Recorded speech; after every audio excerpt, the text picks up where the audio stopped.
Going to learn about Python, and this will be the question which is asked in the data science interview. So here we can see total sales. Here we can see the values of 1200, 3400, 560, 7800, 2300. Okay, the interviewer will ask what is the total sales and what is the average sales. We need to find out total sales and average sales from the above data. Okay, done. To identify this one, we need to write a query. So total sales equal to sum of sales.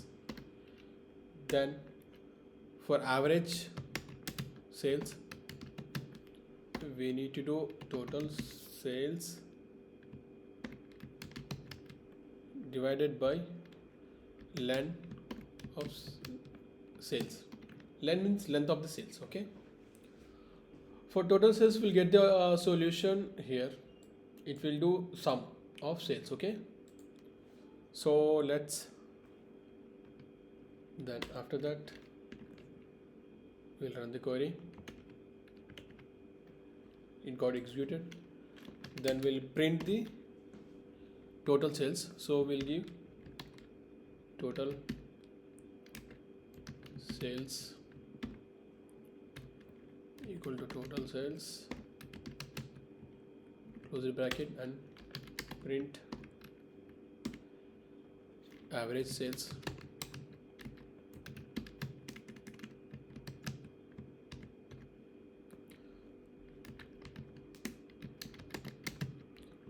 Average sales. And this is an optional, this is a comment for us. Okay, after running, so we got total sales as well as what is the average of sales. Okay, so for example, you may get a dot. Let's paste here and we'll remove this one. Okay, here also we'll remove average sales one comment. Let's run the query. So directly we got the value. To know which value is related for what, so we have to give comment like total sales, then we'll get the total sales, as well as to average sales, we'll get an average sales. Okay, this is a very important and very commonly question asked in the interviews for data science. Thank you.